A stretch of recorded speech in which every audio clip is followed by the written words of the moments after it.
আজকে আমি আপনাদের সাথে খুবই ইউনিক একটা কেকের ডেকোরেশন শেয়ার করবো। আশা করছি সবার ভালো লাগবে। তো এই কেকটা হচ্ছে রেড ভেলভেটেরই আরেকটা টাইপ, সেটা হচ্ছে ব্লু ভেলভেট কেক। এই কেকটা আমি Pinterest এ অনেক দিন ধরে দেখে রেখেছিলাম। ইচ্ছা ছিল যে রিক্রিয়েট করব কোনোভাবে। তো আমার হাসব্যান্ডের হচ্ছে রেড ভেলভেট কেক খুবই পছন্দ। তো সবসময় যখনই দেখে যে আমার হাতে কাজ কম তখন রেড ভেলভেট কেক বানাতে বলে। তো সেদিনও আমাকে বলেছিল রেড ভেলভেট কেক বানানোর জন্য। তো তখন আমার ইচ্ছা হলো যে রেড ভেলভেট কেক আর এটা সেম কেকই, জাস্ট কালারটা ডিফারেন্ট। বাট প্রসেসিং সবকিছুই এক। তো সেজন্য ইচ্ছা হলো যে না, এটাই আমি মেক করি। তো এখানে হচ্ছে আমি 1 পাউন্ডের একটা ব্লু ভেলভেট কেক মেক করে নিয়েছি। তো তারপর হচ্ছে রেড ভেলভেট কেকেও যেভাবে আমি ক্রিম চিজ ফ্রস্টিং দিয়ে থাকি, এখানেও সেটা দিয়েছি। সেটা হচ্ছে বাটার ক্রিম ফ্রস্টিং।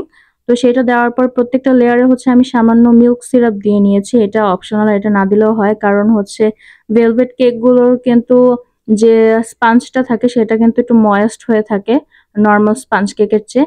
তো তারপর হচ্ছে আমি ভালো করে ক্রাম্ব কোটিং করার পরে বেশ খানিকটা সময় ফ্রিজে রেখে দিয়েছিলাম। তো ইচ্ছা ছিল এটাও আমি রেড ভেলভেট কেকের মতোই যে নরমাল ডিজাইন হয় সেটাই করব। তো ১ম এ ভাবছিলাম যে সেভাবে ভালো হবে নাকি, বাট কেমন লাগবে বুঝতে পারছিলাম না।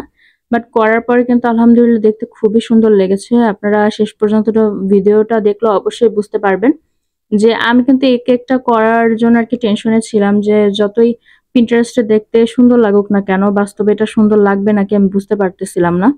তো উপরে আমি ক্রাম কোটিং করে বের করার পরে ফাইনাল যে ক্রিমের লেয়ারটা সেটা দেওয়ার পরে এখানে একটু ব্লু কালার দিয়ে হলো শেড করে নিচ্ছিলাম।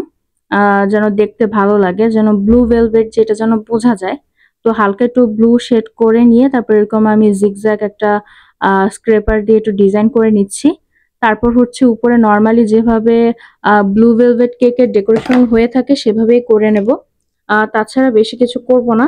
কারণ এসব কেক কিন্তু এভাবে ডেকোরেশনই দেখতে বেশি সুন্দর লাগে। তো এখানে হচ্ছে উপরে আমি 6B নজল দিয়ে হচ্ছে এরকম পাইপিং করে নিচ্ছি, এটা দেখতেই পাচ্ছেন। তো তারপর হচ্ছে রেড ভেলভেট কেকের মতোই এই কেকটা তো আমি এরকম ক্রাম্বস গুলো হচ্ছে ব্লেন্ডার দিয়ে ব্লেন্ড করে রেখেছিলাম। তারপর হচ্ছে উপরে আর নিচে সুন্দর করে বর্ডার দিয়ে নেব। কমপ্লিট করার পরে কিন্তু দেখতে খুবই সুন্দর লাগছিল। আপনাদের কাছে কেমন লেগেছে অবশ্যই জানাবেন। আমার কাছে তো খুবই ভালো লেগেছে। হাসব্যান্ডকে দেওয়ার পরে হচ্ছে অনেকটা খুশি হয়েছে দেখে। কারণ এটা কিন্তু রেড ভেলভেট কেকের মতোই, জাস্ট কালারটা আলাদা। বাট এই কালারটাও কিন্তু মাশাআল্লাহ অনেক সুন্দর লাগছিল। তো আপনাদের কাছে কেমন লেগেছে অবশ্যই জানাবেন। যদি ভালো লেগে থাকে তাহলে অবশ্যই লাইক শেয়ারের মাধ্যমে আমার চ্যানেলের পাশেই থাকবেন। সবাই ভালো থাকবেন। আসসালামু আলাইকুম।